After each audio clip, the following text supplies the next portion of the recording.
Euh,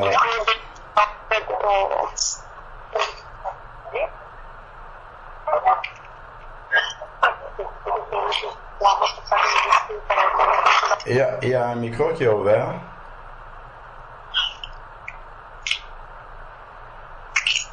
Ok. Bon, donc, lorsque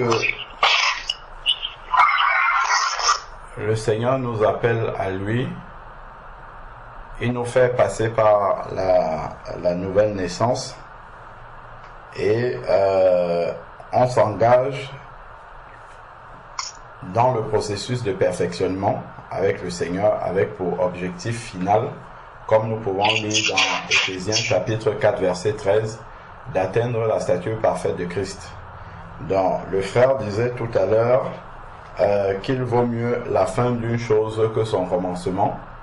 Donc, le Seigneur va, dans les lettres aux 7 églises, il va toujours dire à celui qui persévérera jusqu'à la fin, je donnerai, et puis il cite une récompense.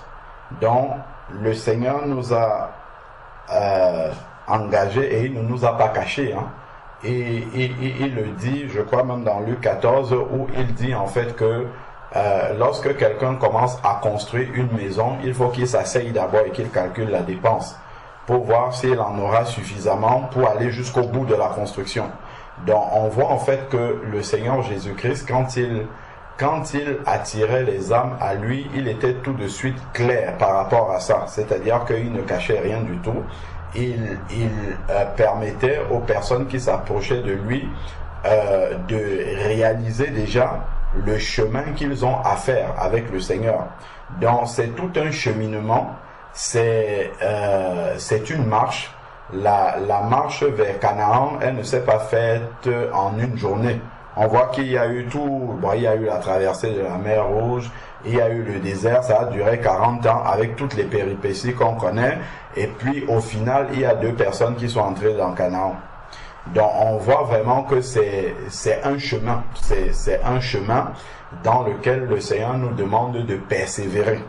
Donc dès la nouvelle naissance, dès la conversion, dès le début de l'Église, on le voit dans Actes chapitre 2 au verset 42, les 3000 au verset 41 qui sont passés par les eaux du baptême ont été ajoutés à l'Église, et tout de suite après on nous dit ils persévéraient dans l'enseignement des apôtres.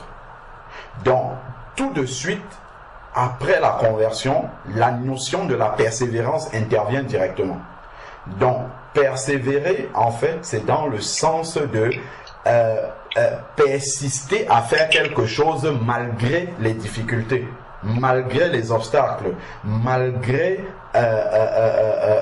tout ce qui pourrait venir nous assaillir, nous envahir, nous occuper la pensée vers autre chose. Donc la notion de la persévérance intervient immédiatement après la nouvelle naissance. Donc on comprend en fait que c'est une notion qui est clé dans la marche du disciple. C'est de savoir que le disciple doit persévérer. Donc il y aura des combats, ça c'est sûr. Il y aura des difficultés. Tant que Satan n'est pas enchaîné, ça va être comme ça en fait. Donc le disciple déjà d'entrée de jeu sait qu'il s'est engagé dans un combat. Et étant engagé dans un combat, Dieu va mettre à notre disposition un ensemble de comment dire, un ensemble d'armes spirituelles afin de pouvoir demeurer dans un réveil permanent. Parce que c'est ça le but, c'est de demeurer réveillé de manière permanente. Parce que si le Seigneur Jésus-Christ, on va lire les passages, si le Seigneur Jésus-Christ revient et qu'il trouve quelqu'un endormi, la condition de la personne risque d'être vraiment regrettable. Donc, le Seigneur nous a donné des instruments de mesure déjà de notre état d'éveil. La communion fraternelle est là pour ça.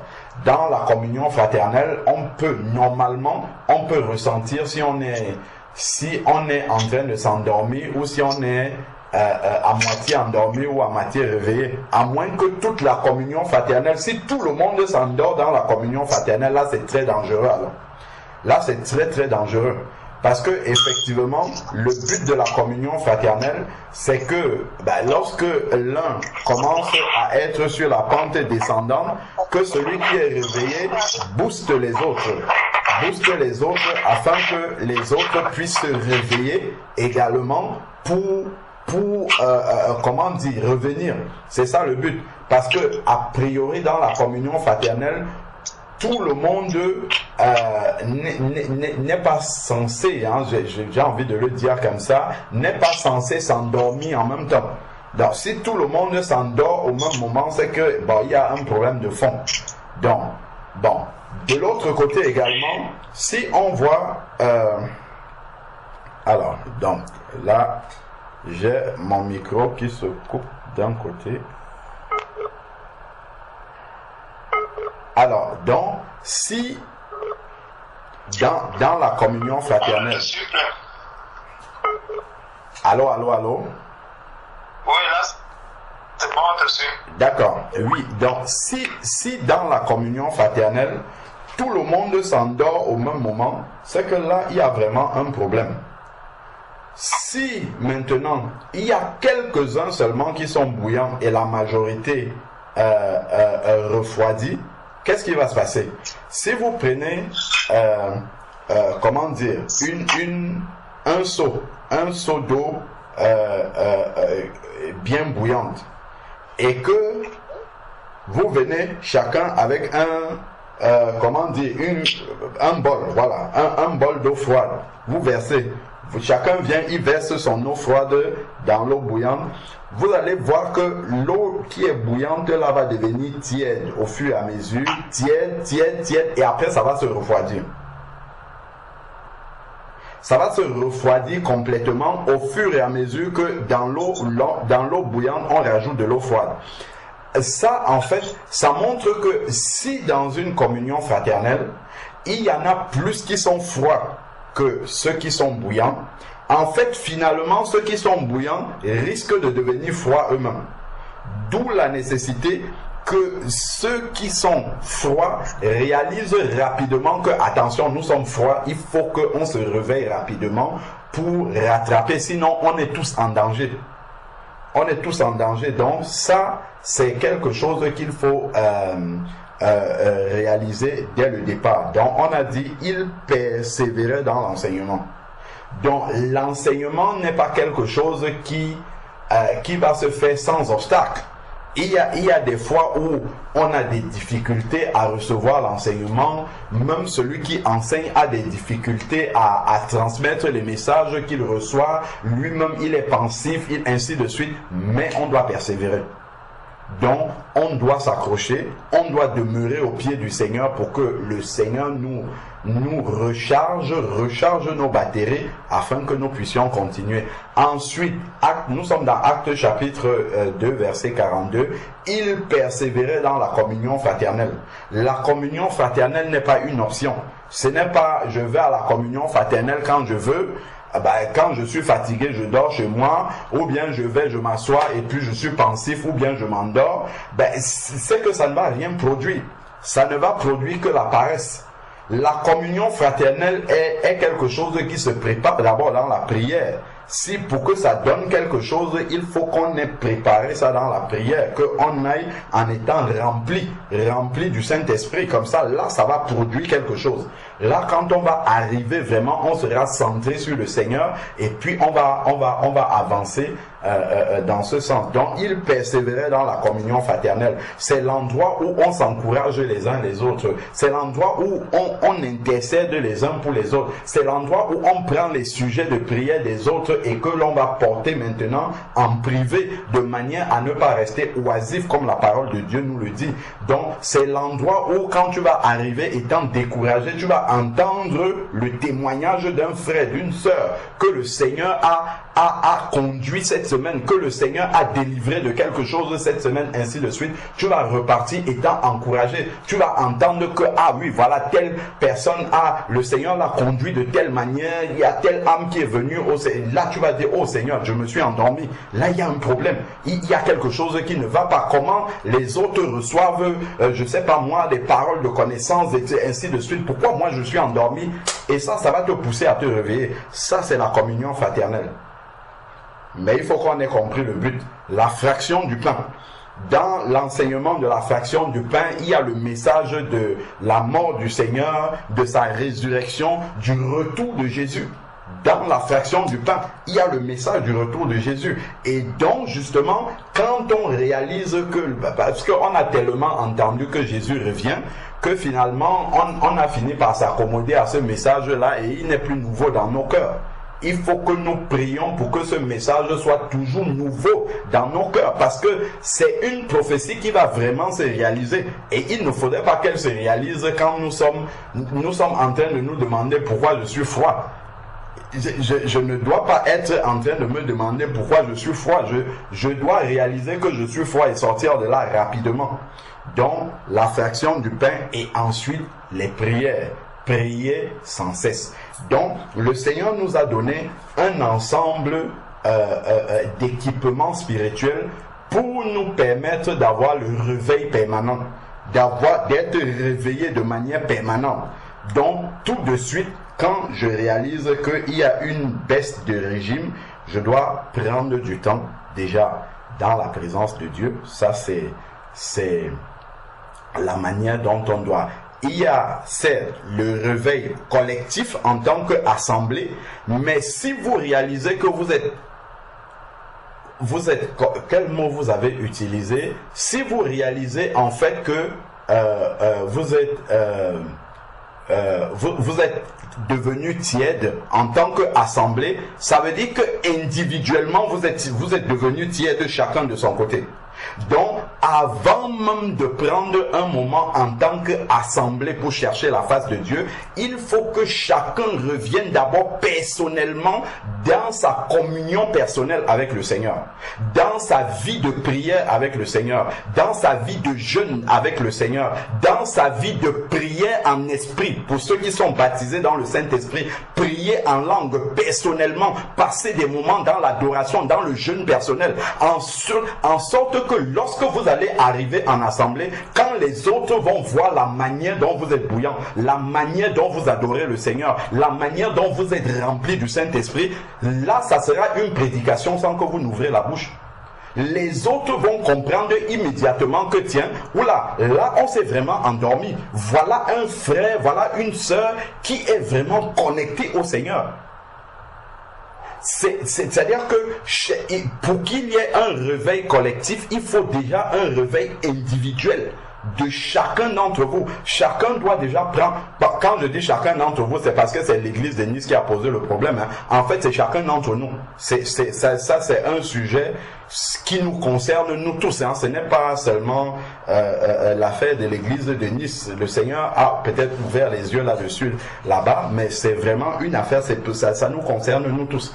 Donc, vraiment, prendre déjà la chose de manière personnelle, de manière individuelle et aller dans la présence du Seigneur, prendre un temps dans la présence du Seigneur. C'est bien un jeûne collectif, mais prendre déjà un temps personnel dans la présence de Dieu pour chercher, Seigneur, pourquoi je suis froid? Qu'est-ce qui m'empêche? Quels sont mon cœur s'est tourné vers quoi? Comment mon cœur a fait pour commencer à se partager avec autre chose?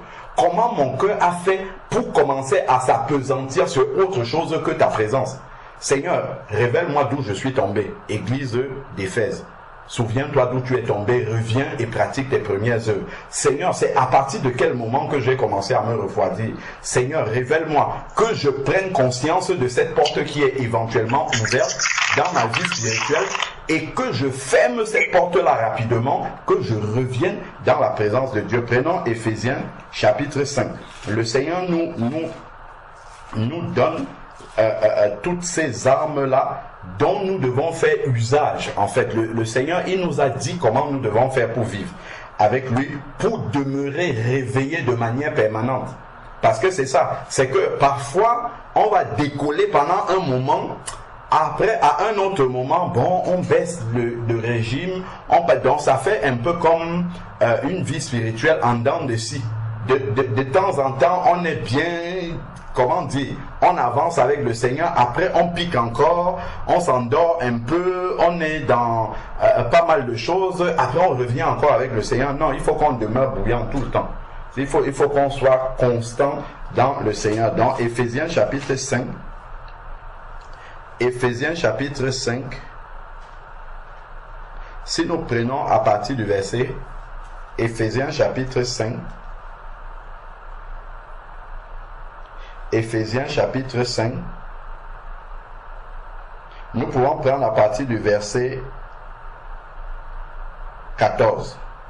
C'est pourquoi il est dit, réveille-toi, toi qui dors, réveille-toi d'entre les morts, et Christ resplendira sur toi, ou Christ éclairera dans d'autres versions.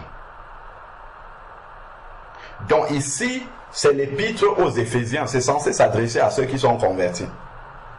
Réveille-toi, toi qui dors, réveille-toi d'entre les morts. C'est-à-dire qu'un enfant de Dieu peut à un moment donné tellement s'endormir qu'on le confond à quelqu'un qui est mort, c'est-à-dire quelqu'un qui n'est plus connecté à Dieu. Éphésiens chapitre 2 verset 1, où il est dit, vous étiez morts par vos offenses. Donc c'est à cause de nos péchés, nous étions séparés de Dieu. Comme nous dit Ésaïe 59, verset 1, c'est à cause, verset 2, c'est à cause de vos fautes qu'il y avait une séparation entre votre Dieu et vous. Donc, un enfant de Dieu peut tellement devenir négligent dans sa vie spirituelle. Il peut commencer à faire tellement de compromis avec sa vie spirituelle que, à l'apparence comme ça, il est comme quelqu'un qui est mort. C'est-à-dire que Dieu lui parle, il n'écoute plus parce qu'il est distrait tellement ses pensées sont ailleurs désormais que Dieu lui parle, il n'entend plus. Il est tellement à fond dans ce qu'il fait, je sais pas, c'est son travail, c'est sa famille, c'est son couple, c'est ses affaires, c'est ceci, mais il est tellement en fait affecté dans sa pensée. Sa pensée est tellement occupée de ces choses-là qu'il n'est plus attentif à la voix de Dieu. Donc il paraît comme ça, en apparence, il est exactement comme quelqu'un qui est mort spirituellement. Parce qu'il n'entend plus la voix de Dieu. C'est comme s'il était séparé de Dieu. Donc le Seigneur dit ici, réveille-toi. Il ne dit pas que quelqu'un va te réveiller, il dit réveille-toi. S'il dit réveille-toi, c'est qu'il t'a donné en tant qu'enfant de Dieu des instruments spirituels qui te permettent de te réveiller. Nous avons des réveils spirituels. On n'a pas que le réveil pour se réveiller le matin et partir au travail. Nous avons des réveils spirituels que le Seigneur nous a donnés dans sa parole. Donc, quand on sent qu'on va s'endormir, il faut mettre le réveil. Tout de suite, pam, ça commence à sonner, on dit, ah oui, ça, je réveille, je réalise que je me suis endormi trop longtemps. Là, il faut vraiment me réveiller. Donc, il dit, réveille-toi, toi qui dors. Relève-toi d'entre les morts. On voit vraiment que c'est une action personnelle de l'enfant de Dieu. C'est lui-même qui fait cela. C'est-à-dire que c'est pas Seigneur réveille-moi, non, c'est toi-même réveille-toi. Parce que le Seigneur, lui, il t'a donné de quoi te réveiller. Il t'a donné le réveil. Donc tu ne vas pas aller lui dire Seigneur, bon, je suis endormi, viens me réveiller. Non, il t'a déjà donné en tant que disciple du Seigneur, il t'a donné de quoi te réveiller. Et c'est ça qu'il va expliquer plus loin. Donc ensuite il va dire, verset 15 maintenant, veillez donc avec soin sur votre conduite. Donc là déjà, il nous montre quelque chose qui peut entraîner dans le sommeil spirituel. Si on ne veille pas sur sa conduite, si on n'examine pas au fur et à mesure sa marche, si on devient négligent par rapport à sa marche, si on commence à faire des compromis avec la marche dans le Seigneur en relativisant, là il dit attention, veillez avec soin. Ce n'est pas veiller de manière complaisante par rapport à sa marche. C'est veiller en passant, comment dire, en passant vraiment notre marche à la lumière de la parole de Dieu. Est-ce que je suis vraiment en train d'obéir au Seigneur? c'est examiner au fur et à mesure ma marche par rapport à la parole de Dieu. Donc, c'est au fur et à mesure. Donc, il dit veiller. C'est dans l'expression veiller, c'est une action continue. C'est veillons continuellement sur notre marche. Ce n'est pas de temps en temps, quand j'écoute un message de réveil, ah oui, un frère il a prêché un message de réveil, je me réveille pendant un moment après, pas que je me rendonne. Non, non, je dois demeurer réveillé. Et ça ici, il nous explique pas à pas comment je dois faire pour rester réveillé. Souvenons-nous d'où on est parti, il parle de réveille-toi, toi qui dors. Donc, et ensuite, il va expliquer comment faire pour rester réveillé une fois que tu t'es réveillé.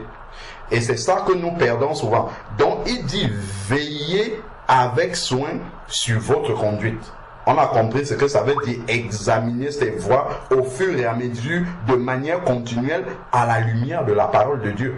Lorsque j'ai déjà reçu une vérité de la parole du Seigneur et qu'elle s'est établie dans mon cœur comme étant une parole qui vient de Dieu, je dois veiller, dès que j'ai commencé à obéir à cette parole-là, je dois veiller à demeurer dans cette obéissance-là et de ne jamais rétrograder par rapport à une vérité que j'ai déjà reçue.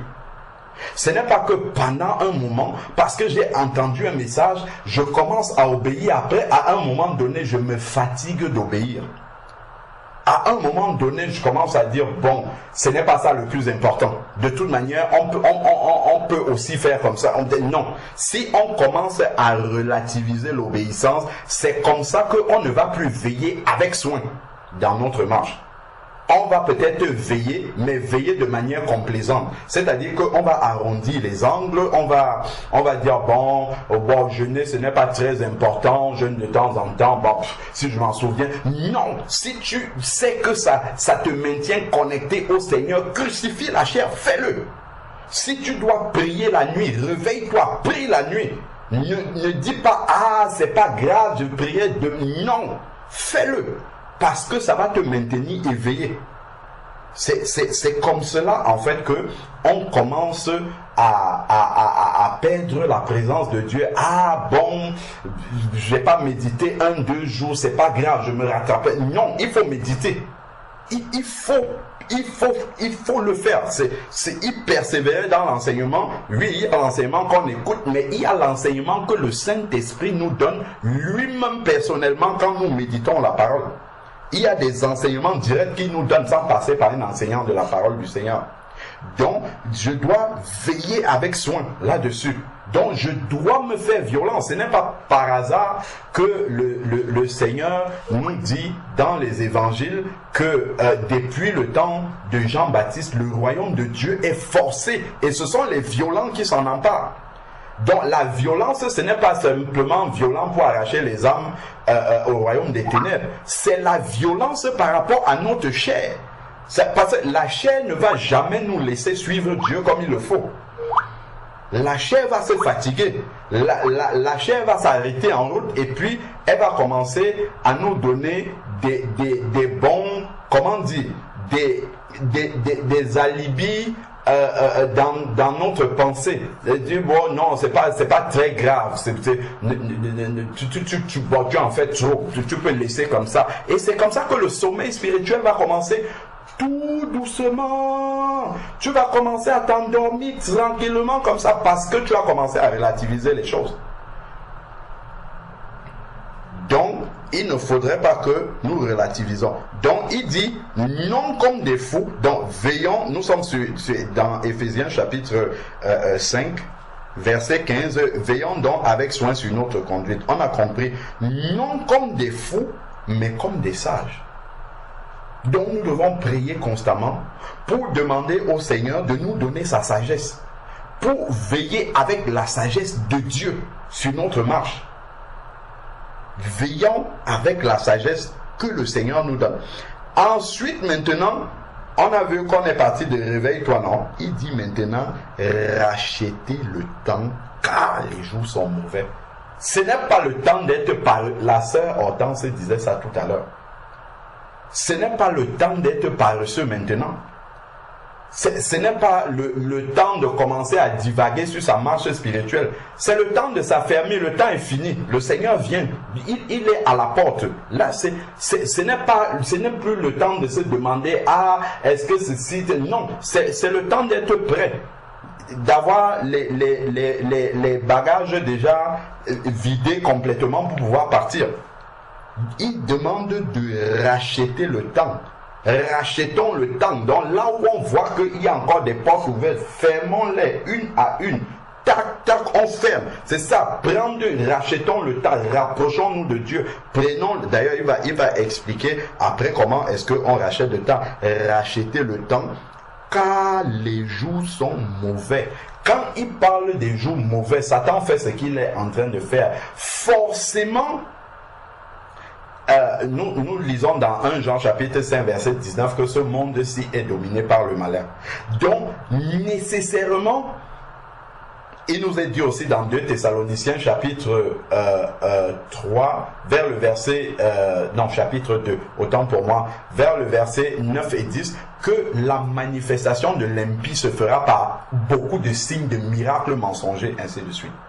Donc nous sommes dans cette période où l'impie est en train de se préparer, l'homme impie se prépare pour se manifester. Donc nécessairement ça a un impact, qu'on le veuille ou pas, ça a un impact sur la marche spirituelle des enfants de Dieu. C'est-à-dire que ça devient tellement lourd de pouvoir vivre sa foi normalement. Ça va être difficile, que ça soit au travail, on va te donner plus de travail, que ça soit à la maison, les charges avec les enfants, il y aura tellement de sollicitude. C'est la manifestation de l'impie. C'est ça, ce sont les impacts en fait dans la vie, la vie pratique des enfants de Dieu. Tout cela vient pour rendre difficile la marche du disciple.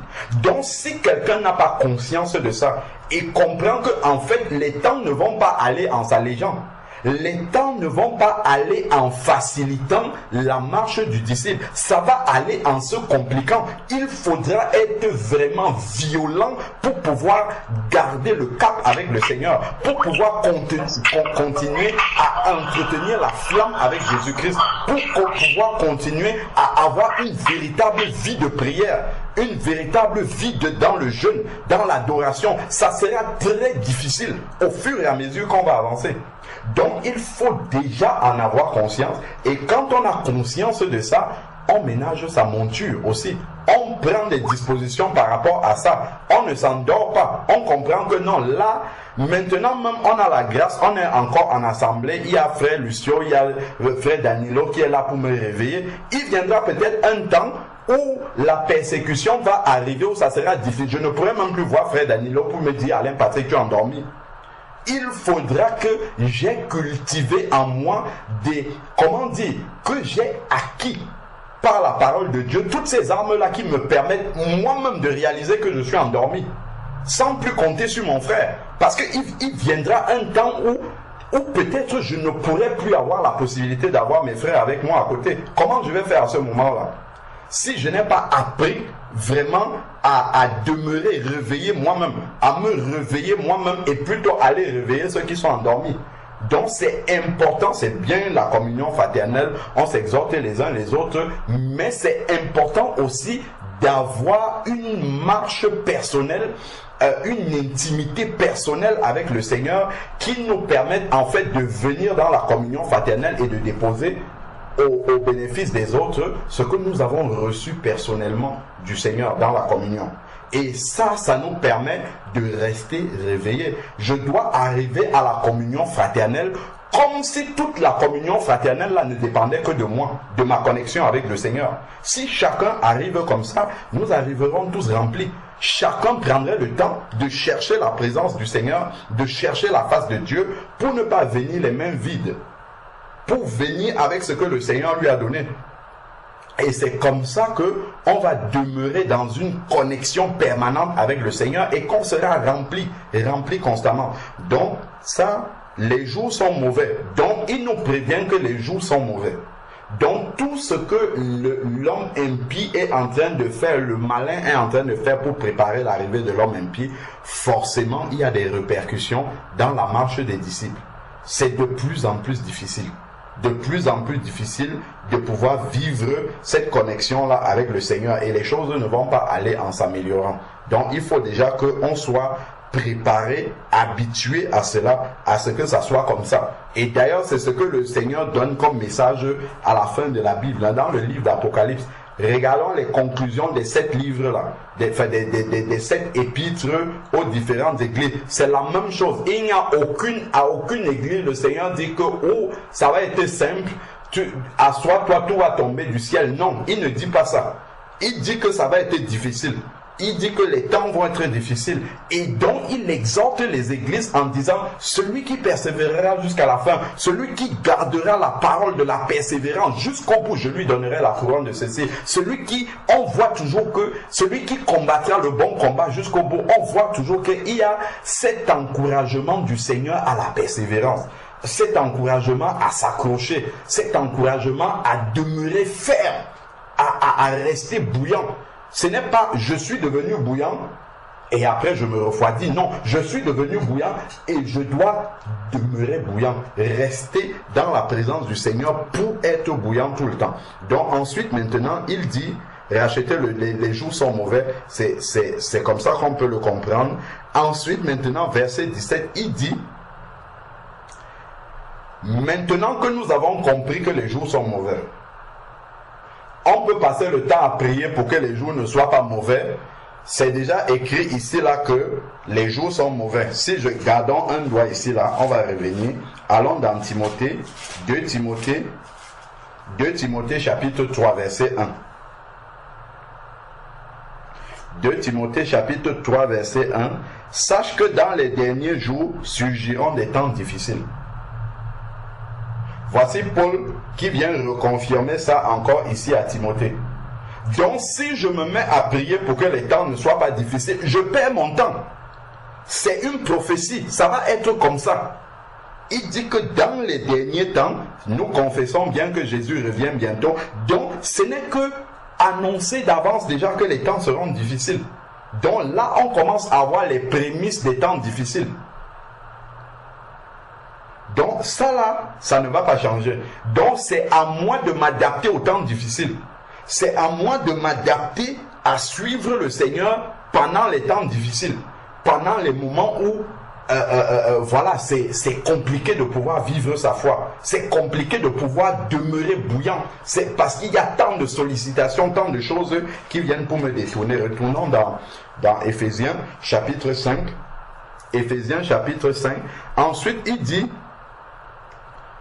donc, verset 16, il a dit racheter le temps car les jours sont mauvais. Ensuite, au verset 17 maintenant, il dit c'est pourquoi ne soyez pas sans intelligence. Il parle de l'intelligence spirituelle. Et ce n'est pas une intelligence qui se remplit une fois et qu'on garde comme ça, on dit ah, moi j'ai l'intelligence de Dieu. Je n'ai plus besoin de la chercher. C'est bon, je vais avancer avec mes acquis. Pas du tout. Loin de là, ce n'est pas ça qu'il faut comprendre. Si nous regardons dans Romains chapitre 12, que nous connaissons bien, au verset 2, il est dit, Romains 12, verset 2, ne vous conformez pas au siècle présent, mais soyez transformés par le renouvellement de l'intelligence. Soyez transformés par le renouvellement de l'intelligence. Donc ici là dans Éphésiens, quand il nous dit c'est pourquoi au verset 17, Éphésiens 5, 17, c'est pourquoi ne soyez pas sans intelligence, c'est-à-dire que nous devons avoir une intelligence constamment renouvelée. Or, comment peut-on avoir une intelligence renouvelée si ce n'est dans la présence de Dieu? Donc nous devons développer notre communion personnelle avec le Seigneur. Nous devons passer du temps dans la présence de Dieu. C'est là, dans cette présence personnelle, que Dieu renouvelle notre intelligence. afin que nous ne soyons pas sans intelligence. Donc si j'ai une intelligence qui n'est pas renouvelée, ben, je n'aurai pas le dévoilement, le discernement sur les dernières stratégies que l'ennemi veut utiliser pour affaiblir ma vie spirituelle, pour me conduire sur un chemin parallèle à celui de Dieu. C'est dans la présence de Dieu que le Seigneur va me révéler cela. Donc, il dit, mais nous sommes dans Romains 12, verset 2, mais soyez transformés par le renouvellement de l'intelligence afin que vous discerniez la volonté de Dieu. Donc, pour que je discerne la volonté du Seigneur, il faudrait que mon intelligence ait été renouvelée. Donc, et ça, mon intelligence ne sera pas renouvelée si je rencontre le Seigneur de temps en temps seulement comme ça en passant. Non. Mon intelligence sera renouvelée si je demeure en permanence dans la présence du Seigneur. C'est pour ça qu'il va dire prier sans cesse. Si je suis constamment dans une attitude de connexion au Seigneur, de même intérieurement, toujours être en train d'interroger le Seigneur. Seigneur, pourquoi il y a ceci? Est-ce que je dois faire ça? Et toujours en train de prier, en train de rechercher, de consulter le Seigneur à l'intérieur de moi, afin que vous discerniez la volonté de Dieu, ce qui est bon, agréable et parfait. Donc, quand il dit, mais soyez remplis, nous revenons ici dans Éphésiens, chapitre 5, verset 17, c'est pourquoi ne soyez pas sans intelligence. On a compris qu'il faut aller dans la présence de Dieu pour avoir l'intelligence renouvelée constamment, de manière à discerner en tout temps la volonté de Dieu. C'est ça qu'il nous dit ici. C'est-à-dire qu'il faut avoir la volonté de Dieu en tout temps. C'est ça. Quand il dit « Ne soyez pas sans intelligence, cherchons la volonté de Dieu en tout temps ». Et cette volonté de Dieu, comment est-ce que tu vas l'avoir? La volonté de Dieu, c'est sa parole. Ce n'est pas de manière mystérieuse qu'on va recevoir cette volonté-là, c'est dans sa parole. Donc c'est le fait de demeurer dans les Écritures. L'Esprit de Dieu va utiliser l'Écriture lorsque nous demeurons dedans pour renouveler notre intelligence, et nous allons comprendre dans chaque dans chaque situation dans laquelle nous nous trouvons, quelle est la volonté du Seigneur. Donc on comprend que le rôle de la parole de Dieu est essentiel pour discerner la volonté du Seigneur et acquérir et avoir une intelligence renouvelée. Lorsque je suis dans la parole du Seigneur, le Seigneur, par son esprit, vient, il renouvelle mon intelligence. Ensuite, maintenant, c'est pourquoi ne soyez pas sans intelligence, mais comprenez quelle est la volonté du Seigneur. Donc ça se recoupe avec Romains 12, verset 2. Donc, lorsque mon intelligence est renouvelée, je discerne la volonté du Seigneur. Voilà ce qu'il nous dit ici. Mais comprenez quelle est la volonté du Seigneur. Donc, recherchons toujours la volonté du Seigneur dans sa présence. Ensuite, maintenant, il va continuer à nous livrer les armes pour rester réveillés, pour demeurer dans un réveil permanent.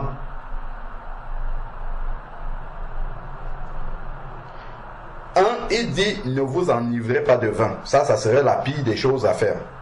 Ne vous enivrez pas de vin, c'est de la débauche. Je dois surveiller, comment dire, ça revient encore à veiller avec soin sur ma conduite. Dans ça, l'alcool déjà, de manière à perdre la lucidité, ça serait une grande porte ouverte dans ma vie. Ça, si ça existe, je dois mettre une croix là-dessus.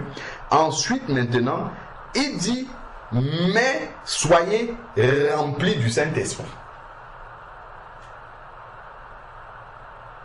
Le mais, en fait, est en opposition avec la phrase d'avant. Mais il y a quand même une similitude. Bon, je sais que plusieurs d'entre nous, dans notre vie passée, nous avons eu l'occasion d'être ivres. Plusieurs d'entre nous. En tout cas, moi, j'ai déjà eu l'occasion d'être ivre. Lorsque tu es ivre, il y a une vision de la vie. C'est-à-dire, il y a des choses que tu ne vois pas quand tu es lucide. C'est quand tu es ivre que tu vois, il y a des choses que tu vois. Et il y a un courage que tu as pour parler aux gens. C'est vrai ou c'est même pas vrai, frère? Pour le souvenir de la vie passée que vous avez encore. Pour ceux qui ont déjà été ivres. Il y en a même qui boivent pour avoir le courage pour parler. Et il y a des choses que tu vois, dont tu peux parler spontanément sans... Et ici, en fait, il y a un parallèle par rapport à être rempli du Saint-Esprit. C'est-à-dire que le courage, par exemple, que le fait d'être en état d'ébriété peut te donner, qui est un courage qui vient du diable, en fait, c'est une imitation. C'est-à-dire, quand tu es dans un état d'ébriété, c'est une imitation de quand quelqu'un est rempli du Saint-Esprit. Donc, lui, il va faire la volonté de Dieu. Il va avoir le courage que le Seigneur lui donne. Regardons Pierre, par exemple, qui était rempli du Saint-Esprit le jour de la Pentecôte, qui peut dire frontalement aux Juifs comme ça, vous avez crucifié le Messie. Sachant que ça pouvait lui coûter d'être pendu immédiatement. Mais il leur disait ça frontalement comme ça. Il y a des choses que Dieu va te révéler qu'avec tes yeux ordinaires que tu ne peux pas voir lorsque tu es rempli du Saint-Esprit. Donc il dit, mais soyez remplis du Saint-Esprit. Et ensuite maintenant, il va expliquer comment est-ce qu'on devient rempli du Saint-Esprit et comment le demeurer. En fait, c'est ça. Si on veut être dans un réveil permanent, en gros, il faut demeurer rempli du Saint-Esprit. Donc, il faut voir déjà comment faire pour faire déborder la coupe et ensuite que la coupe reste toujours remplie. Donc, c'est ça qu'il va expliquer maintenant. Mais soyez remplis du Saint-Esprit. Entretenez-vous par des psaumes. Il y en a plein là dans la parole du Seigneur. Les psaumes du Seigneur sont là pour nous entretenir. L'entretien, on n'a même pas besoin d'enseigner ça à quelqu'un, à part aux enfants. Lorsque tu te lèves le matin, il y a des réflexes mécaniques en fait que nous avons. Dès que tu vas te réveiller, immédiatement tu sais que ton haleine n'est pas bonne. Ce n'est pas quelqu'un qui te dit ça. Tu vas aller directement dans la salle de bain et tu vas te brosser les dents. Parce que tu sais immédiatement que si tu parles à quelqu'un, ton haleine n'est pas bonne. Mais l'homme spirituel intérieur a l'âme, il a les mêmes désirs, sauf qu'on ne satisfait pas ces désirs-là. L'homme spirituel a aussi une haleine qui ne va pas bien. Si je commence à parler sans avoir prié, sans avoir passé un temps dans la présence de Dieu, de quoi est-ce que je vais parler? Je vais parler avec une mauvaise haleine spirituelle. Donc, ici, il parle de s'entretenir. Je vais aller prendre une douche. Il ne me viendrait jamais à l'esprit de partir au travail de la même manière dont je suis sorti de mon lit. Partir directement avec mon pyjama et tout au travail. Non, il y a des choses que je vais faire avant de sortir de la maison. De la même manière, l'homme spirituel a besoin de cet entretien-là. De la même manière que je vais me débarbouiller le matin, je vais me brosser les dents, je vais éventuellement me brosser les cheveux si j'en ai, je vais me oindre, ainsi de suite, avant de sortir. L'homme spirituel, il a besoin de ça. Sinon, la manière dont mon corps va se sentir mal, c'est comme ça que l'homme spirituel, lui, se sent mal. Lorsqu'on n'a pas pris soin de lui avec ce qu'on dit là. Il va se sentir mal comme ça, et s'il se sent mal comme ça, il ne peut pas être productif. De la même manière que moi, avec mon corps charnel qui est là, si je ne prends pas soin de lui comme ça, j'arrive au travail avec mon pyjama, avec ma mauvaise haleine, ainsi de suite, je ne crois pas que l'un d'entre nous peut être au travail dans ces conditions-là. Il travaille normalement, il est productif, il fait tout ce qu'on attend de lui. Non! Il sera constamment en train de se poser la question, je dois indisposer les gens doivent avoir les regards sur moi, tout un ensemble de questions qu'il va se poser qui ne lui permettront pas de pouvoir travailler dans de bonnes conditions. De la même manière, l'homme spirituel, c'est ça. s'il n'est pas entretenu, si on ne lui donne pas ce qu'il faut là, l'homme spirituel ne peut pas travailler pour le Seigneur, agir pour le Seigneur de manière, comment dire, dans toutes ces bonnes conditions favorables là. L'homme spirituel, non, il ne pourra pas agir comme ça. Ben, voilà pourquoi en fait il s'endort. Il commence par s'endormir, parce qu'il n'a pas ce qu'il lui faut pour être éveillé. Donc il s'endort progressivement. Et maintenant, il faut venir le réveiller pour pouvoir l'entretenir. Donc, on dit les psaumes. Les psaumes sont là, c'est la parole de Dieu. Il faut la méditation de la parole. C'est la nourriture. 1 Pierre chapitre 2, verset 2. Désirez comme des enfants nouveau-nés le lait non frelaté de la parole du Seigneur. C'est ce qu'il nous dit. 1 Pierre chapitre 2, désirez comme des enfants nouveau-nés le lait non frelaté, pas la parole de l'erreur. Le lait non frelaté, donc c'est dès la nouvelle naissance qu'on doit désirer. En fait, c'est naturel chez un enfant. L'enfant qui est né, il va pleurer quand il a faim. C'est comme une horloge qui est en lui. Il pleure dès qu'il a faim. Pour réclamer, si on ne lui donne pas automatiquement son lait, il va pleurer. De la même manière, un enfant de Dieu également qui est né de nouveau, il va désirer, comme l'enfant nouveau-né, le lait de la parole de Dieu. Il va aller. Le problème, c'est que pour l'homme physique, là, lorsque nous grandissons, nous devenons autonomes par rapport à nos repas. Le matin, on va prendre le petit déjeuner, à midi, on va prendre ainsi de suite. De la même manière, spirituellement, nous devons, plus nous grandissons avec le Seigneur, plus nous devons être autonomes comme ça.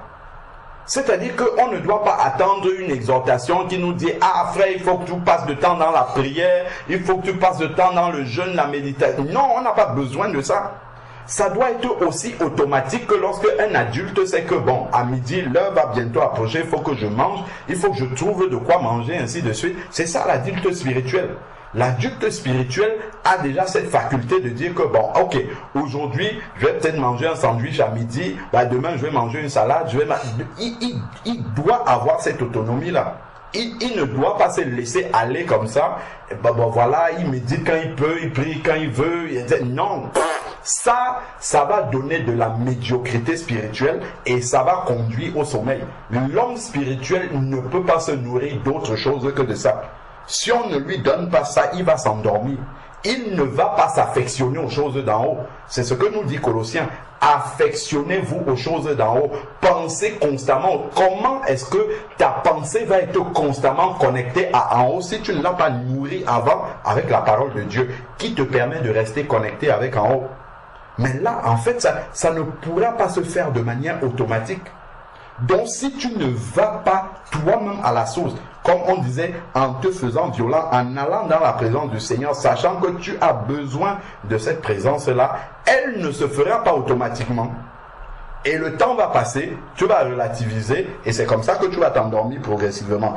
Donc, désirons comme des enfants nouveau-nés le lait non frelaté de la parole de Dieu, afin que par lui, par le lait, par la parole de Dieu, vous croissiez pour le salut.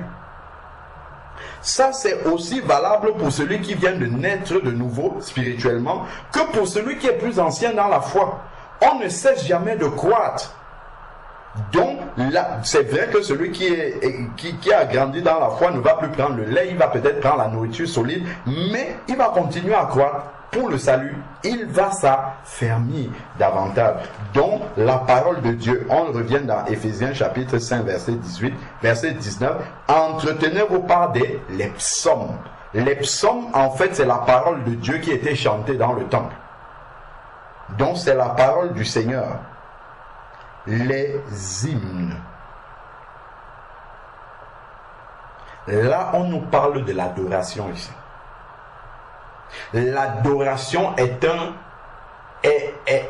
une, comment dire, nous-mêmes nous confessons que Dieu siège au milieu de l'adoration de son peuple. L'adoration est un moyen par excellence de demeurer dans la présence de Dieu, puisqu'il siège au milieu de l'adoration de son peuple. C'est vrai qu'on va avoir plus tendance, moi le premier, à adorer lorsque nous sommes en groupe, mais individuellement, on a plus de mal. On le fait très peu. Or, on nous dit ici que Dieu siège dans la présence, donc ça c'est un moyen pour demeurer dans la présence du Seigneur, puisqu'il va venir siéger lorsque je suis en train de l'adorer. Donc cultivons ces moments d'adoration personnelle pour demeurer dans la présence de Dieu. Ensuite maintenant, et ça doit être, l'adoration ça ne doit même pas seulement être dans un moment de culte personnel. Ça doit être quelque chose, c'est une vie en fait, c'est une vie d'adoration. Je peux être en train, je ne sais pas, en train de laver le sol, en train de m'occuper de l'enfant, ainsi de suite, et puis pap, ça part en adoration spirituelle, ça commence dans des cantiques spirituels et tout. Parce que en fait c'est ta vie, parce que la présence de Dieu est constamment avec toi. Ce n'est même pas simplement dans un moment de culte précis, bien qu'il faut avoir un moment de culte en particulier, mais l'adoration doit nous accompagner de manière permanente en fait, de manière régulière. Mais une vraie adoration spirituelle. Donc ensuite ici, donc il a parlé des hymnes et maintenant il parle des cantiques spirituels. Les cantiques spirituels ici c'est le chant en langue. Si je prie en langue, je dois pouvoir chanter en langue en fait. Là il parle du chant en langue. Ça doit être... Il ne dit pas que je chante en langue de temps en temps. C'est dans l'entretien, comme on brosse les dents là. Chaque jour. Comme je vais aller laver mon visage, les cantiques spirituels, le chant en langue, ça doit couler de source. Autant que je peux, l'apôtre Paul dit, 1 Corinthiens chapitre 14, l'apôtre Paul dit une parole ici, et nous savons que l'apôtre Paul est rempli du Saint-Esprit à tout moment. Il était constamment rempli du Saint-Esprit, l'apôtre Paul. Il dit dans 1 Corinthiens chapitre 14, que nous connaissons très bien, il dit ici, au verset 18, il dit, je rends grâce à Dieu de ce que je parle en langue plus que vous tous. Je rends grâce à Dieu de ce que je parle en langue plus que vous tous. Ce n'était pas parce que c'était un gadget ou bien pour vous dire que je suis plus spirituel que vous. C'est parce que c'était une nécessité. C'était une nécessité pour lui de parler en langue de manière régulière comme ça. C'était pour rester rempli du Saint-Esprit. N'oublions pas le verset 2 ici là, qui nous dit dans 1 Corinthiens 14, puisque nous y sommes, il dit ici que verset 2, celui qui prophétise au contraire parle aux hommes. Non, ce n'est pas ça. Oui, verset 4. Celui qui parle en langue s'édifie lui-même. C'est-à-dire qu'il se recharge comme une batterie. Ça, c'est un moyen immédiat, rapide de se connecter au Seigneur. Quand on sent que on commence déjà à faiblir, à diminuer, prends 5 minutes où tu pries, tu chantes en langue. Je nous assure que si tu es connecté pendant les 5 minutes là, ça va dépasser même 10 jours que tu peux prendre à jeûner, à prier avec ton intelligence. Je dis 5 minutes d'un vrai moment de prière en langue, avec le chant en langue. En 5 minutes, tu es aussi rempli du Saint-Esprit que celui qui va rester 10 jours. C'est un moyen efficace, un moyen immédiat que le Seigneur nous a donné de manière naturelle pour rester rempli du Saint-Esprit. Quand je dis de manière naturelle, c'est-à-dire qu'il nous a donné ça avec la nouvelle naissance. C'est pas pour rien que dans Éphésiens, ici là, au verset Éphésiens 5, 18, il nous parle de nous entretenir avec des cantiques spirituels. L'apôtre Paul parle des cantiques spirituels toujours dans 1 Corinthiens chapitre 14, le chant en langue. Ici 1 Corinthiens chapitre 14 Et au verset 14, il dit, non, verset 15, que faire donc, 1 Corinthiens 14, 15, que faire donc? Je prierai par l'esprit, c'est la prière en langue, mais je prierai aussi avec mon intelligence. Je chanterai par l'esprit, mais je chanterai aussi avec mon intelligence. Donc, l'apôtre nous parle aussi du chant en langue. Et il nous dit, entretenons-nous avec ça. C'est bien d'avoir reçu le don des langues, mais il faut le pratiquer. Ce n'est pas un truc que, bon, voilà, on a cherché à avoir la prière en langue pendant un moment. Dès que Dieu nous a donné, on a dit, alléluia, merci Seigneur pour ce que tu nous as donné. On a pris ça, on a accroché dans notre chambre comme un trophée. Non, ce n'est pas un trophée spirituel. Le Seigneur nous donne ça parce que c'est utile pour notre marche. C'est vital. Ce n'est pas pour rien que les apôtres se déplaçaient de Jérusalem pour aller prier en Samarie là-bas, pour que les Samaritains soient baptisés dans le Saint-Esprit et parlent en langue. Ce n'était pas pour rien. Ce n'était pas pour s'amuser. C'est parce que c'était utile, nécessaire, qu'ils puissent pratiquer la prière en langue, qu'ils puissent pratiquer le chant en langue, pour rester remplis du Saint-Esprit. C'est écrit ici, entretenez-vous. Si tu ne l'as pas reçu, comment tu vas faire pour t'entretenir? Et c'est écrit que celui qui prie en langue s'édifie lui-même. C'est-à-dire qu'il se recharge comme une batterie. Il se recharge. Donc quand il va venir parler aux gens avec son intelligence, en français, en anglais, selon la langue dans laquelle il s'exprime, il sera rempli du Saint-Esprit. C'est la plupart des gens que j'ai vu manifester la prophétie ou la parole de connaissance, la plupart de tous ces gens-là parlent en langue. Tous. Pourquoi? Comment ça se fait? Quand tu parles en langue, tu es en train de te charger comme une batterie, et lorsque tu commences à parler avec ton intelligence, en fait tes paroles sont chargées du Saint-Esprit, sont remplies du Saint-Esprit. La prophétie commence, la parole de connaissance commence, les paroles de sagesse, tout ça, ça commence à sortir sans que tu n'aies fait d'effort. C'est de manière naturelle. Pourquoi? Parce que en fait ton esprit était en train de se recharger pendant que tu parlais en langue. Et ça, en fait, pour celui qui n'a pas compris, il va négliger, il va dire, bon, lui parler en langue, c'est bien. Celui qui pratique ça, il verra comment, dans sa vie spirituelle, dans sa marche, il sera, je t'assure, tu peux arriver comme ça, tu trouves les bien-aimés qui sont endormis. Penche-toi, commence à parler en langue 5 minutes. La parole va commencer à couler, c'est toi-même qui vas demander, Seigneur, arrête maintenant, arrête maintenant. Ça, c'est un don que le Seigneur il a fait don à l'église de ça, pour que nous puissions ne pas toujours revenir devant le Seigneur. Seigneur, remplis-moi du Saint-Esprit. Seigneur, remplis-moi du Saint-Esprit. Il nous a donné le moyen de nous-mêmes nous recharger. Quand ta batterie diminue, toi-même tu sais comment la rebrancher immédiatement pour que elle se recharge. Donc il parle ici des cantiques spirituels et des cantiques spirituels. Ensuite, il va nous dire chanter et célébrer le Seigneur de tout notre cœur. Donc voilà encore un aspect qui peut être un frein par rapport au fait de rester réveillé. Il parle de chanter et de célébrer le Seigneur, pas de n'importe quelle manière. Il dit de tout notre cœur, c'est-à-dire que le cœur entier doit être consacré au Seigneur.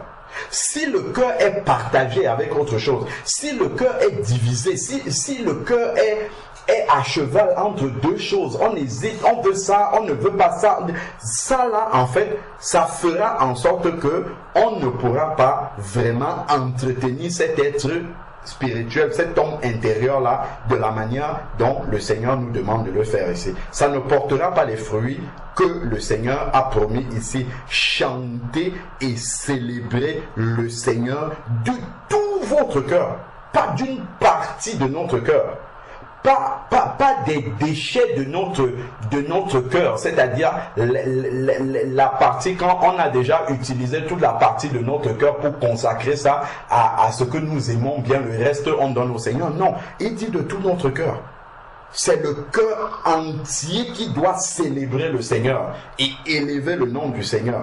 Et là, ça produit des fruits. Et l'homme intérieur, à ce moment-là, il est entretenu, il est gardé en bon état. Et forcément, il reste réveillé. Forcément, il demeure réveillé. Là, on va commencer à chercher la communion fraternelle partout. Pour pouvoir apporter ce qu'on a reçu dans la présence de Dieu, on ne pourra pas garder ça. On ne va plus fuir, on ne va pas fuir la communion. Au contraire, on va commencer à chercher. Ah, j'ai reçu ça pour l'église, j'ai reçu ça pour les bien-aimés.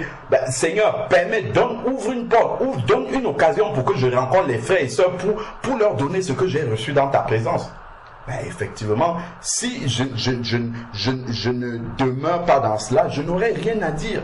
Et la communion fraternelle, elle va devenir pesante pour moi, elle va devenir lourde pour moi parce que je vais m'ennuyer, je n'aurai rien à apporter, je n'aurai rien à dire, je serai sec complètement parce que je ne me suis pas rempli, je ne me suis pas chargé. Et la communion fraternelle va devenir tiède, on va se rencontrer, on n'aura rien à se dire. Parce qu'on n'a rien reçu dans la présence de Dieu. Effectivement, si on n'y a pas été, on n'aura rien à dire. On va se rencontrer. Ah, frère, tu as un sujet de prière? Oui. Bon, prions pour ça. On prie 2 minutes. Après, c'est fini, on s'ennuie. Frère, qu'est-ce qu'il y a à faire? Parce qu'on n'a pas été dans la présence de Dieu, tout simplement. C'est dans la présence de Dieu qu'on reçoit tout ce qui est la nourriture nécessaire au temps convenable. Donc ne négligeons pas tout ça. La communion personnelle de chacun avec le Seigneur. C'est ce qu'il nous explique ici. Hein. C'est comme ça qu'on reste rempli du Saint-Esprit et qu'on demeure réveillé et qu'on persévère dans le réveil spirituel. On persévère là-dedans. Bien sûr, les combats vont venir pour nous attrister, pour nous ainsi de suite. Mais là, on va se faire violence. Et là, peut-être un frère, une sœur va nous épauler. Frère, ne baisse pas les bras, persévérons, le Seigneur revient bientôt, et ainsi de suite. Alors, verset 20, on va finir. Rendez toujours grâce pour tout à Dieu le Père au nom du Seigneur Jésus-Christ. Les actions de grâce, de reconnaissance au Seigneur, soumettez-vous les uns aux autres dans la crainte du Seigneur. Donc on comprend que la communion fraternelle fait partie, parce que tu ne vas pas te soumettre aux gens que tu ne vois pas. Soumettez-vous les uns aux autres, c'est des personnes que tu vois en fait. Donc là, c'est dans la communion fraternelle que ça peut se mettre en pratique. Dont la communion fraternelle fait partie de ce qui permet de rester réveillé. Donc réveille-toi, toi qui dors, et Christ t'éclairera. Réveille-toi d'entre les morts, et il nous explique comment rester réveillé par ces versets-là. Donc je vais m'arrêter. J'aurais voulu continuer, mais je vais peut-être laisser d'autres bien-aimés prendre la parole. En fait, ce que je voulais lire, c'était Matthieu 24. À la fin des prophéties, la manière dont le Seigneur parle. Luc chapitre 21, la manière dont le Seigneur parle après avoir donné les prophéties. C'est-à-dire la manière dont on doit attendre le Seigneur. Prenons le temps chacun de nous de méditer ça. C'est Matthieu 24, la manière dont le Seigneur parle, c'est à partir du verset, je vais juste nous donner ça comme ça. Dans cette méditation personnelle là, le Seigneur lui-même va nous dire comment est-ce que nous devons procéder pour rester dans un réveil permanent. On peut prendre Matthieu chapitre 24 à partir du verset 42. Veillez donc. Déjà il explique qu'il en sera de même qu'au temps de Noé, de 2 personnes qui seront dans un lit, de 2 femmes qui mourront, l'une sera prise, l'autre laissée, ainsi de suite.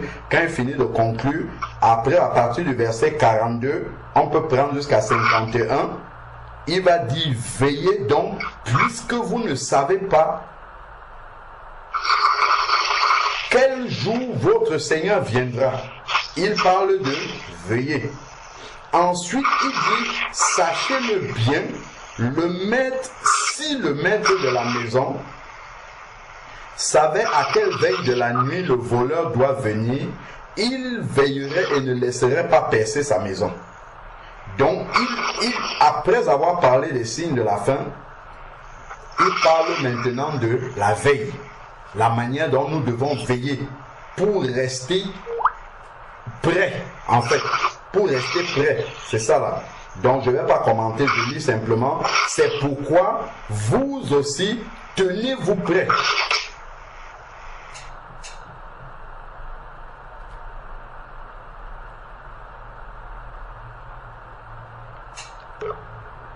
Allô? Non, mon téléphone se déconnecte de temps en temps.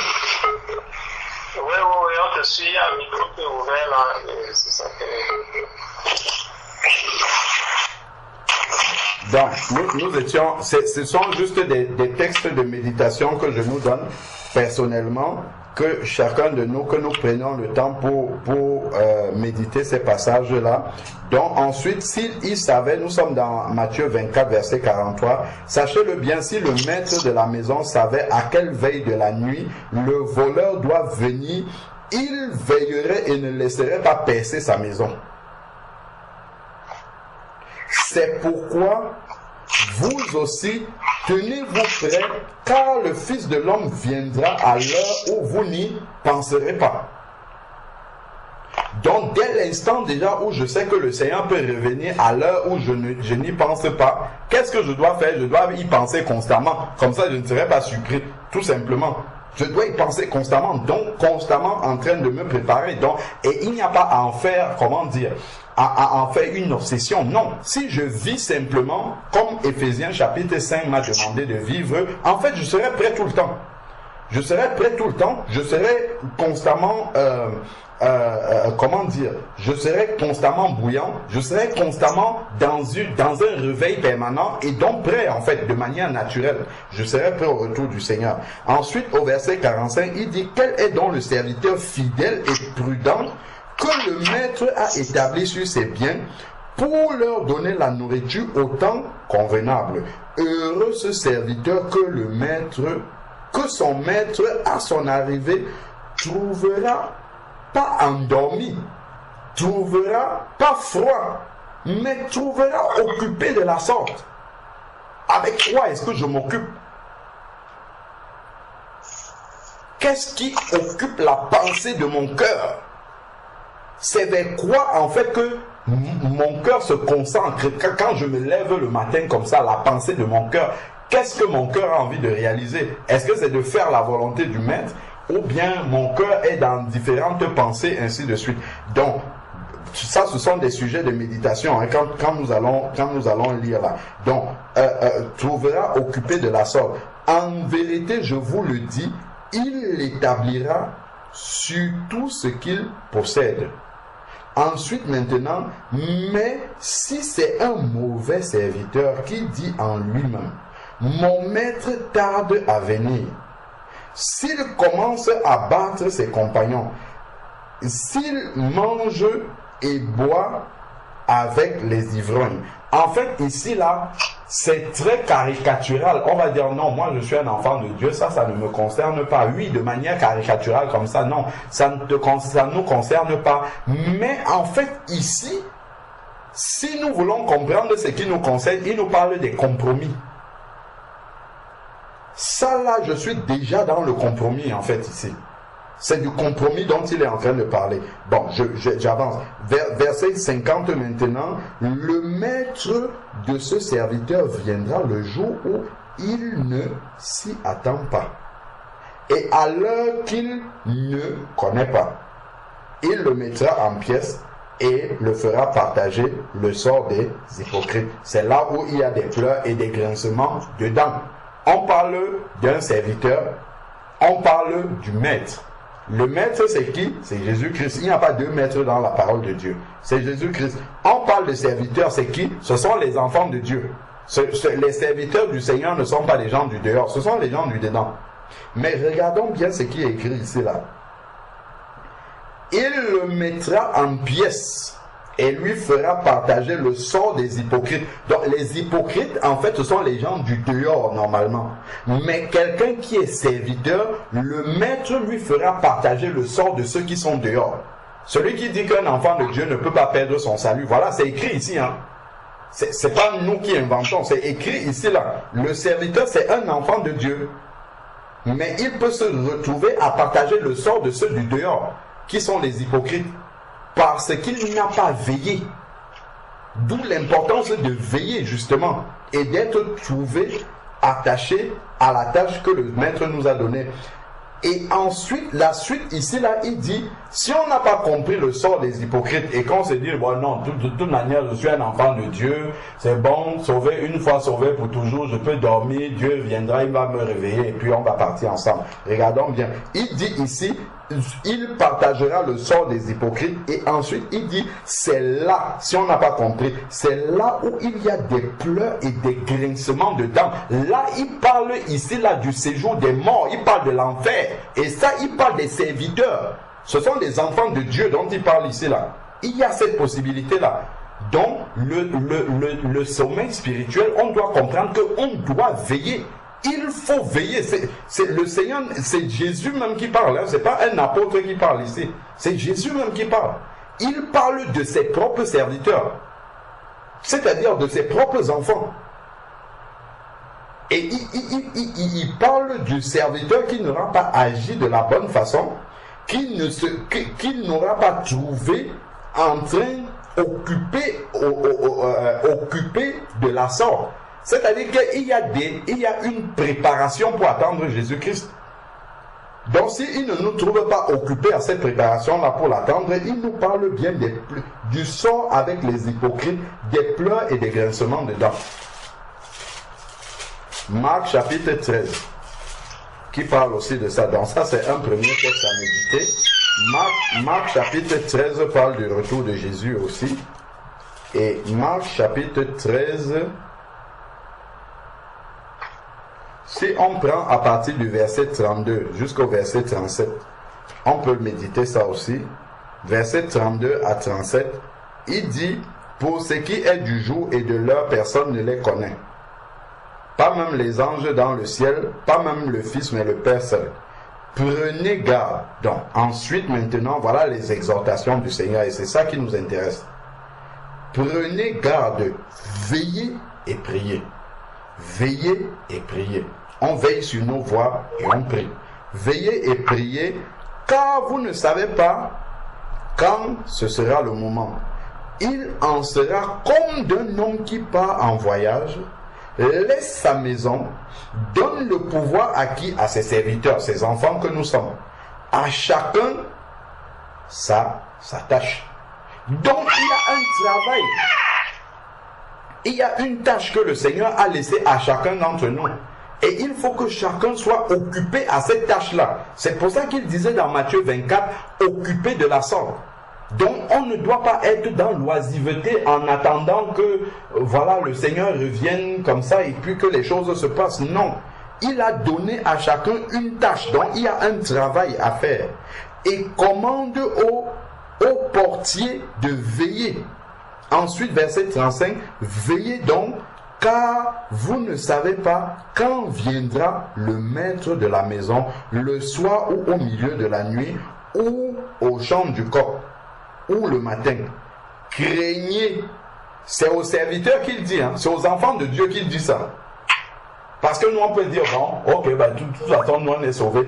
Il dit, craignez qu'il n'arrive à l'improviste. C'est une sainte crainte. Ce n'est pas je crains l'enlèvement, non. C'est dans le sens de craignez qu'il n'arrive à l'improviste et ne vous trouve comment? Voilà le mot-clé ici là. Endormi. Et ne vous trouve endormi. Qu'il n'arrive pas à un moment où nous sommes dans le sommeil spirituel. Ce que je vous dis, je le dis à tous. Veillez. Luc chapitre 21.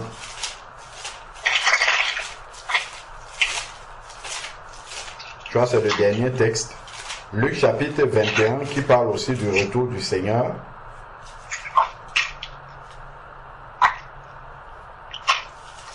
Luc chapitre 21, on peut prendre à partir du verset 34 jusqu'à 37. Luc chapitre 21, verset 34 à 37, il est dit, prenez garde à vous-même, de crainte que vos cœurs ne s'apesantissent par les excès ou l'ivrognerie. Il y a un micro qui est ouvert. Donc, il dit, prenez garde à vous-même, de crainte que vos cœurs ne s'apesantissent. C'est-à-dire que le cœur ne devienne occupé par autre chose. Souvenons-nous que dans Entretenez-vous, dans Éphésiens chapitre 5, verset 18 ou 19, il a dit, entretenez-vous, chantez et célébrez le Seigneur de tout votre cœur. Donc, si le cœur qui doit pour s'entretenir et rester réveillé, si ce cœur-là, au lieu d'être totalement consacré à célébrer le Seigneur, s'appesantit sur autre chose, on devient avec un cœur partagé. Et le cœur partagé ne peut pas célébrer le Seigneur. Et il ne peut pas célébrer, comme on a dit, célébrer de tout votre cœur. Il ne pourra pas faire ça. Et donc forcément, l'homme intérieur sera mal entretenu et ne pourra pas porter le fruit que le Seigneur attend de lui. Donc ensuite, ici, là, il dit, prenez garde à vous-même de crainte que vos cœurs ne s'apesantissent par les excès ou l'ivrognerie ou les soucis de la vie. Donc, les soucis de la vie font partie des choses qui viennent pour, comment dire, pour partager notre cœur. Les soucis de la vie, je suis au chômage, l'enfant, les problèmes de l'enfant à l'école, je ne sais pas moi, les factures, la facture de quelle est arrivée, je n'ai pas d'argent pour payer, ainsi. Tout ça là, en fait, c'est réuni pour partager le cœur. Pour que le cœur ne puisse pas être entier pour célébrer le Seigneur. Et c'est ça qui va commencer à nous préoccuper. Et quand ça nous préoccupe, ben forcément, ça diminue la connexion avec le Seigneur. Là, ça va affaiblir la connexion avec le Seigneur. Et quand on est affaibli comme ça, voilà comment on commence déjà à s'endormir. Donc, les soucis de la vie est un signe de la fin des temps. Il ne faut pas que tu dises, j'ai trop de soucis. Je ne sais plus où mettre la tête. C'est un signe de la fin des temps. Donc beaucoup de soucis que nous avons nous annoncent simplement que le Seigneur revient bientôt. C'est ça que ça nous annonce. C'est un signe de la fin des temps. Ça ne va pas changer. Les choses ne vont pas s'améliorer. Donc on aura les soucis de la vie. Mais il faut se faire violent pour vivre avec ces soucis de la vie-là. Quand je parle de vivre, c'est entretenir notre communion avec Dieu malgré ces soucis de la vie. C'est pour ça qu'il parle de persévérer. Les soucis de la vie font partie de ces obstacles qu'il faut traverser pour continuer à demeurer bouillant malgré ces soucis de la vie là. Et voilà, ce qui va nous faire surmonter quand tu vas demeurer dans la parole du Seigneur, ce sont les promesses du Seigneur. Les promesses que le Seigneur a données par rapport à ces soucis de la vie. Ne vous souciez pas du lendemain. Le lendemain aura soin de lui-même. Ne vous inquiétez pas de ce que vous mangerez, de ce que vous serez vêtis, car votre Père dans le ciel, Luc chapitre 12, votre Père dans le ciel, avant que tu n'ouvres la bouche pour demander quelque chose, il sait déjà de quoi tu en as besoin, ainsi de suite. Tout ça, c'est ça qui va remplir ton cœur. Et tu vas attacher la foi à ces paroles-là. Et le fait d'avoir attaché la foi à ces paroles-là, immédiatement ton cœur sera libéré. Donc tu n'auras plus ces soucis-là dans la tête. Parce que la parole de Dieu a délivré ton cœur de ces soucis-là. Et là maintenant ton cœur peut être totalement consacré au Seigneur, attaché au Seigneur, malgré que ces soucis-là existent. Parce que les promesses du Seigneur, tu les as prises par la foi et ton cœur a été délivré. Tu vas voir ça maintenant. Seigneur, toi-même tu as dit ça dans ta parole. Je le crois par la foi, je mets ces soucis-là de côté et mon cœur reste totalement consacré au Seigneur. Ce n'est pas quand tous nos soucis seront enlevés, quand on n'aura plus de soucis devant nous, on va dire, bon là maintenant, je n'ai plus aucun souci, je peux maintenant consacrer mon cœur en totalité au Seigneur. Ça ne va jamais arriver. On risque de ne jamais consacrer notre cœur en totalité au Seigneur si on attend cela. Donc, il dit ici, vos cœurs ne s'apesantissent par les soucis de la vie et que ce jour ne fonde sur vous à l'improviste. Donc, c'est si nous laissons nos cœurs se remplir, s'inquiéter de toutes ces choses-là. si nos cœurs deviennent inquiets par rapport à est-ce que demain j'aurai un travail, est-ce que, je sais pas moi, il y a différents soucis, est-ce que je pourrais payer telle facture, est-ce que les enfants ceci, est-ce que ça va donner ça, tout ça, si on laisse le cœur se remplir de tout ça là, en fait, ça va étouffer la vie de Dieu. Ça va étouffer la connexion avec le Seigneur et on ne pourra plus persévérer. On ne pourra pas persévérer comme il le faut pour rester bouillant et réveillé. Donc, verset 35, comme un filet, car il viendra donc que ce jour ne fonde sur vous comme un filet. Normalement, c'est pour les gens du monde que ça doit arriver comme ça, pas pour les enfants de Dieu. Parce qu'ils sont censés veiller constamment. Donc, comme un filet, car il viendra sur tous ceux qui habitent la surface de la terre. Donc, pour nous maintenant, il nous dit, veillez donc et priez pas de temps en temps. Il dit en tout temps. C'est tout le temps qu'il faut le faire pour rester connecté au Seigneur. Veillez et priez en tout temps afin que vous ayez la force d'échapper à tout ce qui doit arriver. Donc on ne va pas prier pour que ce qui doit arriver n'arrive pas. C'est écrit que ça va arriver. Il y aura des temps difficiles. C'est quelque chose qui va arriver. Donc la prière qu'il nous demande de faire en tout temps, c'est d'avoir la force d'y échapper. C'est-à-dire de pouvoir manifester la violence spirituelle nécessaire pour continuer à persévérer malgré ces temps difficiles. Pour demeurer bouillant malgré toutes ces épreuves, malgré tous les obstacles qui sont devant nous, pour que nous ne puissions pas persévérer d'une manière, solide. C'est là que le sujet de prière doit être orienté.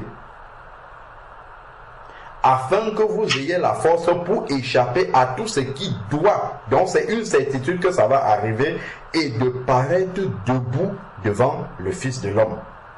Donc le verset 37 parle déjà d'autre chose. Donc on peut méditer de 34 à 36.